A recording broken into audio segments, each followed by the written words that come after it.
पहली आज्ञाकारिता। मेरा मन शांति और आनंद के अतिरेक से खिल रहा था। मैंने सोचा कि मैं स्वर्ग की ओर उठा चला जा रहा हूँ।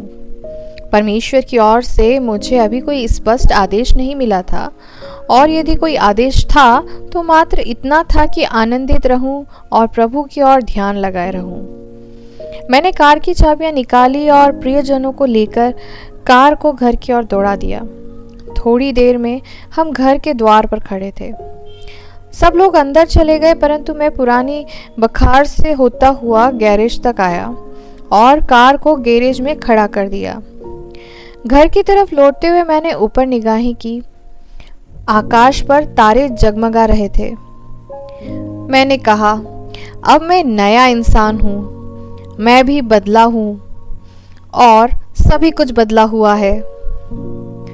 यीशु ने मुझे अपार खुशी दी थी। इससे बढ़कर किसी असाधारण घटना की मुझे प्रतीक्षा न थी। फिर भी एक अद्भुत घटना हुई। जैसे ही मैंने बाड़े का दरवाजे पर हाथ रखा, एक आवाज आई, जाओ, हालवे के घर जाकर प्रार्थना करो। श्री हालवे मुझे बास्केटबॉल सिखाते थे, परंतु मैं उनके घर कभी नहीं गया था। रसोई के दरवाजे से होता हुआ मैं बहुत उत्साह के साथ अंदर आया और पिताजी से बोला, पिताजी, मुझे अभी प्रभु ने यह आज्ञा दी है कि ऑगस्टिन हालवे के घर जाकर प्रार्थना करूं। पिताजी बोले, यह तो बहुत बढ़िया बात है, परंतु पुत्र, गाड़ी में पेट्रोल नहीं है। पहले तो प्लांट जाकर पेट्रोल भरवाओ। इतनी देर में तुम्हारी माँ और मैं भी तैयार होते हैं। हम भी तुम्हारे साथ चलेंगे। पहले कभी मसीहत का यह अर्थ मुझ पर प्रकट नहीं हुआ था, परंतु जैसे ही मैंने लोहे के द्वार पर हाथ रखा, ईश्वर ने मुझसे कहा, अब तेरे अहम को निषेध का सामना करना है। मैं अब अपनी योजनाएं जारी नहीं रख सकता था। मैं न तो अब अपनी मर्जी से सो सकता था, न आराम कर सकता था और न सुस्ता सकता था। अब मुझे आज्ञाकारिता के अनंत अभियान पर निकलना होगा। मन परिवर्तन के 10 मिनट बाद ही मेरे अहम को आत्मनितेश ने ललकारा। आत्मत्याग में ही मसीहत है। मसीह यह बात नहीं समझ पा रहे हैं, परंतु ईश्वर यही कहता है कि मन फिराओ कि 2 क्षण बाद ही आत्मनिषेध का अभ्यास शुरू हो जाता है। मन परिवर्तन के बाद जब यीशु के पवित्र लहू के द्वारा हमारे पाप धुल जाते हैं और प्रभु का आनंद मन में भर जाता है, तब पवित्र आत्मा प्रत्येक विश्वासी से प्रभु की गवाही देने की मांग करता है। प्रभु चाहता है कि नया विश्वासी प्रभु की मंडली में खड़ा होकर कम से कम इतना कहे कि मैं प्रभु की स्तुति करता हूँ, क्योंकि उसने मेरा उद्धार किया है। मैं विनती करता हूँ कि मंडली के सब लोग मेरे माता पिता के लिए उद्धार की कामना करें। लंबे व्यक्तित्व तो नहीं, परंतु अपने नवजात मेमनों से प्रभु इतनी गवाही जरूर सुनना चाहता है। निश्चय ही हमारे प्रभु का आनंद अद्भुत है। जैसे ही पवित्र आत्मा हमारे हृदय में अपना कार्य शुरू करता है, वैसे ही शैतान भी हमारे मानव स्वभाव के द्वारा हमें गुमराह करने का प्रयास तेजी से करता है। वह कहता है, हरगिज हरगिज यीशु की गवाही मत देना। लोग तुम्हें पागल कहेंगे। तुम्हारे दोस्त कहेंगे कि तुम अपना ढिंढोरा पीटना चाहते हो। तुम दुनिया को यह बताना चाहते हो कि तुम भी कुछ हो। शैतान तुम्हारे मन में डर पैदा करेगा। वह तो यही चाहता है कि तुम्हारी आवाज लड़खड़ाए और तुम्हारे पैर कांपे। वह तुमसे कहेगा, देखो, यीशु की गवाही मत देना। देखो, ऐसी मूर्खता मत करना। ऐसा किया तो तुम्हारे अपने तुम्हें त्याग देंगे। कौन तुम्हारी बातों की परवाह करता है? आत्मनिषेध का संघर्ष शुरू होने से पहले वह तुम्हें रोकेगा, ताकि आज्ञाकारिता का अभ्यास तुम कभी न शुरू कर सको। अक्सर मनुष्य का अहम शैतान के जाल में फंस जाता है और आत्मा के धर्म युद्ध में देह की विजय हो जाती है। आत्मनिषेध के संग्राम में बहुत लोग तो पहले ही हल्ले में ढेर हो जाते हैं। शरीर यह चाहता है कि सब उसकी सराहना करे, सब उसका सम्मान दे, सब उसको अनुशासित और निर्दोष समझे और परिहास से ऊपर जाने। परंतु जब आप अपने मन में यह निश्चय कर लेंगे कि संसार के साथ संघर्ष करना है, तो आपके जीवन में परमेश्वर की आशीष अपनी प्रक्रिया शुरू कर देगी। आत्मनिषेध के प्रयास के तुरंत बाद आत्मा के उत्थान का अनुभव होगा। जब कोई व्यक्ति ईश्वर की इच्छा को अपनाता है और अपने अहम का निषेध करता है, तो उसको वही आनंद प्राप्त होता है जो रेगिस्तान में चलने वाले व्यक्ति को हरियाली मिल जाने से होता है। बहुत कम लोग मसीह के जीवन में विजय के इस रहस्य को जान पाते हैं। इस रहस्य का उद्घाटन शैतान को गवारा नहीं, क्योंकि मन फिराव के बाद जो व्यक्ति आत्मनिषेध के प्रयास शुरू कर देता है वही विजय पाता है। जो लोग इस प्रयास में अनुत्तीर्ण हो जाते हैं, विजय भी उनसे दूर चली जाती है। आत्मनिषेध के अभ्यासकर्ता को ही विजय का अनुग्रह मिलता है, परीक्षा में सफल होने की शक्ति मिलती है। जो व्यक्ति अपने मानव स्वभाव और अपने मानव मस्तिष्क का इनकार नहीं करता और आज्ञाकारिता के बिना जीना चाहता है, वह जिएगा तो, परंतु ठोकरें खाने और भटकने के लिए। इसके विपरीत उस व्यक्ति का जीवन आनंद से परिपूर्ण होता है जो आत्मनिषेध और आज्ञाकारिता के मार्ग पर चल पड़ता है। वह आजमाइशों में खरा उतरता है और शैतान के हर हमले का वीरतापूर्वक मुकाबला करता है। सच तो यह है कि मैं पूरी तरह से यह बताने में कुछ असमर्थ सा महसूस कर रहा हूँ कि मसीहत के लिए आत्मनिषेध कितना अनिवार्य है। यह सांसों की तरह से है। यदि मैं सांस ले रहा हूँ तो मैं जिंदा हूँ, अन्यथा नहीं।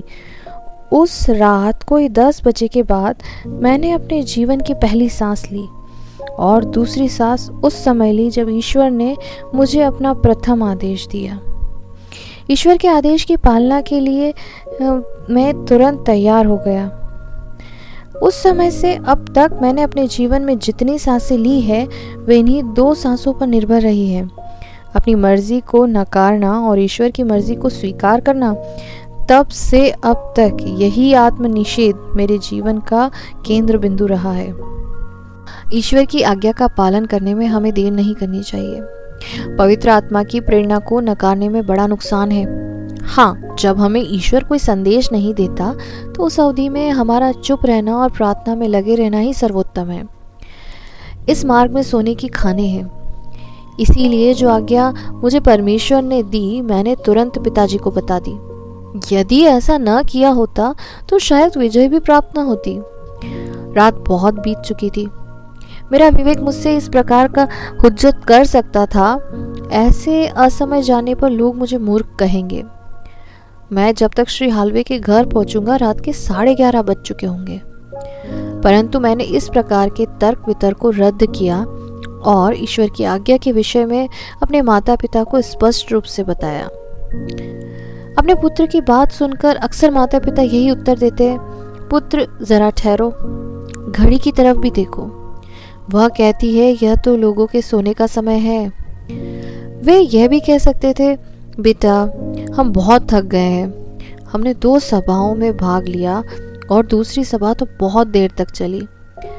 अब हमें आराम की ज़रूरत है। इस कार्यक्रम को किसी उपयुक्त समय के लिए स्थगित कर दो। ऐसा कहने के बजाय उन्होंने यही कहा, हम बहुत खुश हैं, हम भी तुम्हारे साथ चलेंगे। उनके दिल में यही भावना थी, हमारे बेटे ने ईश्वर का आदेश सुना है, वह अपनी प्रथम धर्म सेवा पर जा रहा है, हम भी उसके साथ जाएंगे। यह गवाही देते हुए मेरे शरीर और दोनों बाजुओं में पवित्र शक्ति का अद्भुत संचार हो रहा है। मैं अभी तक इतवार की पोशाक में था। इसी हालत में प्लांट पहुंचा।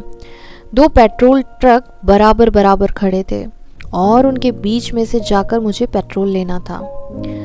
उन गंदे और चिकने पेट्रोल ट्रकों के बीच में से बचता बचाता मैं आगे बढ़ा। मुझे आश्चर्य है कि मेरे कपड़ों पर एक भी धब्बा नहीं लगा। यह एक भेद है। जब हम उसकी सेवा करते हुए मुश्किल में फंस जाते हैं तो वह हमारी मदद करता है।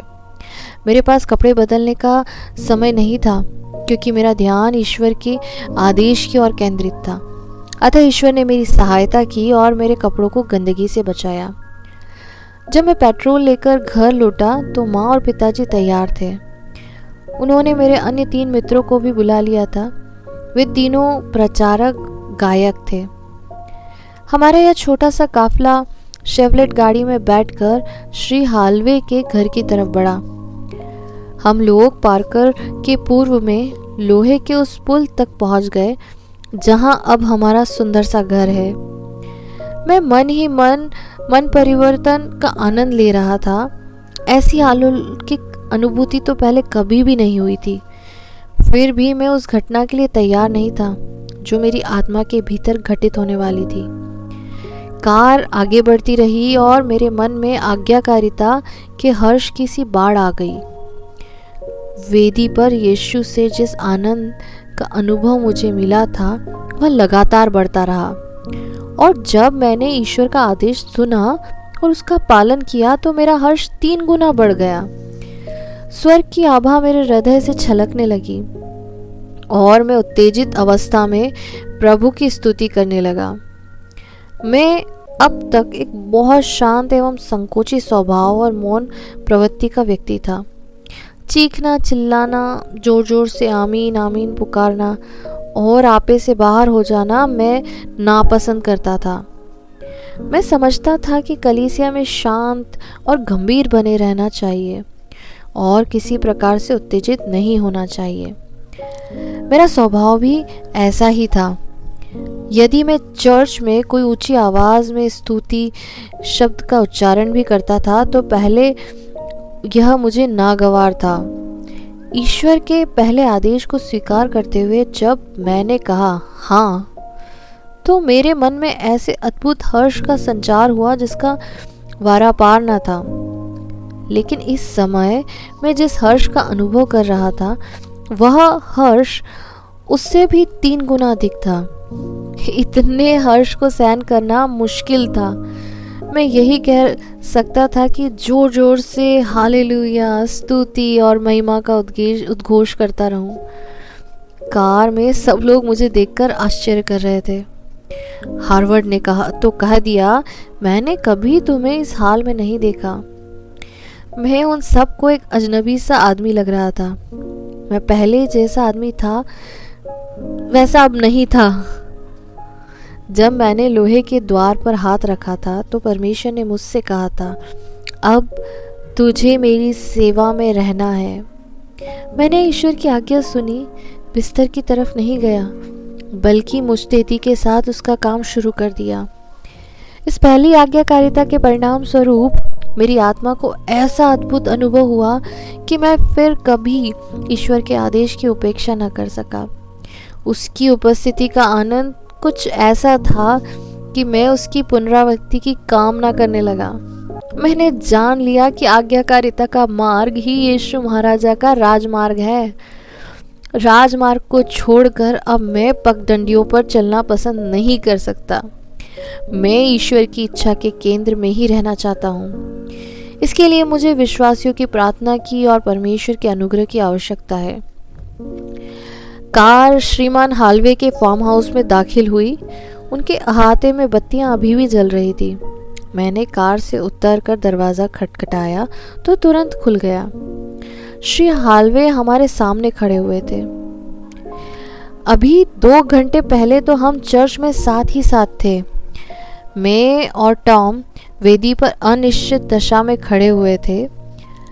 श्री हालवे भीड़ को चीरते हुए हमारे पास आए और हमें अपनी भुजाओं के घेरे में लेकर बोले, बच्चों, अपनी पढ़ाई लिखाई और स्कूल को अपने रास्ते में मत आने देना।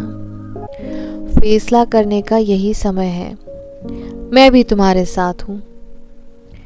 निसंदेह जब वह हमारी ओर आए तो उनका मन हर्ष से उछल रहा था। कलीसिया खचाखच भरी हुई थी। हालवे भी खामोश स्वभाव के संकोची मनुष्य थे। मैंने उनको उस चर्च में न तो पहले कभी देखा था और न फिर इस मुलाकात के बाद कभी देखा। मैंने कभी उनकी गवाही भी नहीं सुनी और ना ही उनकी मसीहत के बारे में अधिक जानता हूँ, परंतु इतना जानता हूँ कि उन्होंने भी उस रात आदेश का पालन किया था। 2 घंटे के बाद वही लड़का उनके सामने था। ईश्वर का आदेश पाकर वह अपने पहले मिशन पर निकला था। उसे देखकर जो पहली बात उन्होंने कही वह यह थी, मुझे तुम्हें देखकर आश्चर्य नहीं हो रहा। मैं कार की रोशनी देखकर ही समझ गया था कि तुम ही होंगे। आश्चर्य? मैं तो उनके घर पहले कभी नहीं गया था, फिर भी उन्हें मेरे आने से कोई ताज्जुब नहीं हुआ। ब्रदर ऑस्टिन, मैंने कहा, यीशु ने मुझे आपके पास प्रार्थना के लिए भेजा है। सुंदर, उन्होंने उत्तर दिया। तो चलो अंदर कमरे में चलें। हम सब कमरे में दाखिल हुए और मैंने प्रार्थना शुरू की। मैं तो अभी नया था। कोई मुझसे पूछता आप क्या प्रार्थना करेंगे, तो मैं यही कहता बस प्रार्थना करूंगा, ईश्वर की स्तुति करूंगा, उससे बातें करूंगा। मैं प्रार्थना के विषय में मनुष्य के दृष्टिकोण से नहीं सोच रहा था। मुझसे तो ईश्वर ने जो कहा था मैं वही कर रहा था। ईश्वर ने मुझसे कहा जाओ और प्रार्थना करो। मैं आज्ञा के अनुसार चल पड़ा और हालवे साहिब के घर आ गया। ऐसा करके मैं और अधिक आनंदित हो गया। मेरा उत्साह घटा नहीं बल्कि बढ़ता ही गया। लौटते में मैं रास्ते भर हर्षनाद करता रहा। मैं अपने आप को रोक नहीं पा रहा था। मेरे अंदर से उबाल उठ रहा था। काश हम बता सकते कि अपनी इच्छाओं का त्याग करके ईश्वर की आज्ञा का पालन करने में कैसा आनंद मिलता है। दुनिया अगर यह जान ले तो एक ही पल में बदल जाए। काश हम अपने प्रियजनों को कायल कर सके कि ईश्वर के प्रति पूर्णतः समर्पित हो जाने में ही सच्चा आनंद है। कार में बैठे हुए एक एक व्यक्ति पर यह प्रकट कर देना चाहता था कि यीशु से मुझे कैसी अद्भुत आशीष मिली है। ईश्वर के मार्गदर्शन के लिए मैं उसका अत्यंत आभारी था। जब मनुष्य का हृदय उद्धार और आज्ञाकारिता के सच्चे आनंद से भर जाता तो वह चुप नहीं रहता। फिर चुप रहने के लिए ईश्वर से ही अनुग्रह मांगना पड़ता है। आनंद जब अकथनीय हो जाता है और महिमा से भरा होता तो चुप रहने के लिए घोर परिश्रम करना होता है। अतः जब आधी रात के बाद मैं घर लौटा तो यह आनंद थम नहीं रहा था। वह कोई सपना नहीं था जो आँख खुल जाने पर समाप्त हो जाता। वह एक दिव्य ज्योति थी जिसकी आभा समाप्त नहीं हो रही थी। हम 4 लड़के एक ही कमरे में सोते थे। मैं और रिचर्ड एक ही चारपाई पर सो जाते थे। मैं रिचर्ड के पास लेट गया, परंतु पवित्र आत्मा की सहभागिता का आनंद मेरे अंदर इतनी उथल पुथल मचाए हुए था कि मैं चैन से बिस्तर पर लेट भी ना सका और उठकर अपने माता पिता के कमरे में जा पहुंचा। मैं अपने मन के उद्गारों को शब्दों में वर्णन करने का प्रयास करने लगा। मेरी अंतरात्मा में क्या हो रहा है यह बात मैं बता देना चाहता था। पिताजी सुबह 5 बजे उठ जाते थे, फिर भी वे मेरी बातें सुनते रहे और 1 बज गया। मैं ऊपर आ गया और सोने की कोशिश की, परंतु नींद कहाँ। मैं बार बार माँ और पिताजी के पास जाता और अपने हृदय के उल्लास को उनके आगे उड़ेल देता। मेरे आंदोलित मन को जब तक शब्द मिलते रहे मैं बोलता रहता, परंतु मेरे पास न तो पर्याप्त शब्द थे और न ज्ञान था। पवित्र शास्त्र के विषय में मेरा ज्ञान बस इतना ही था जो 5-10 मिनट में ही समाप्त हो जाता था। जब मेरे पास कहने को कुछ न रहता तो मैं ऊपर आ जाता था और सोने की कोशिश करता था। कहने की बात नहीं, माँ और पिताजी ने उस रात अद्भुत सहनशीलता का प्रदर्शन किया। ऐसा कई बार हुआ। मेरे भाई रिचर्ड को कहना पड़ा, भैया आप अगर यूं ही बोलते रहे तो मैं आज रात सो नहीं पाऊंगा। तू ठीक ही कहता है, मगर देख तो मेरा क्या हाल है। मैं बिल्कुल अपने आप पर काबू नहीं पा रहा था। उस रात मैं 2 या 3 बजे तक बोलता ही रहा। बड़ी मुश्किल से और बड़ी देर में नींद आई। कई वर्ष बाद जब एक अवसर पर हम दोनों भाई बातें कर रहे थे, मैंने कहा, रिचर्ड 17 साल पहले की वह रात मुझे याद है जब मैंने यीशु के साथ चलना शुरू किया था। रिचर्ड अपनी कुर्सी पर बैठे बैठे सिर हिलाते हुए बोला, भाई, मैं आज आपके सामने अपना पाप स्वीकार करना चाहता हूँ। पाप स्वीकार? मैंने आश्चर्य से कहा। हाँ भैया, जब उस रात को आप वेदी की ओर गए तो मैंने अपने मन में सोचा, लॉरेंट वेदी की ओर जा तो रहे हैं, परंतु अन्य लोगों की तरह वह भी जल्दी ठंडे पड़ जाएंगे और उनकी दीप्ति समाप्त हो जाएगी। परंतु जब सुबह हुई तो मैं आपके बारे में अपना विचार बदल चुका था। ईश्वर के शाश्वत विधान के अनुसार संसार के सबसे महान कार्य का सिरा हमें मिल चुका था।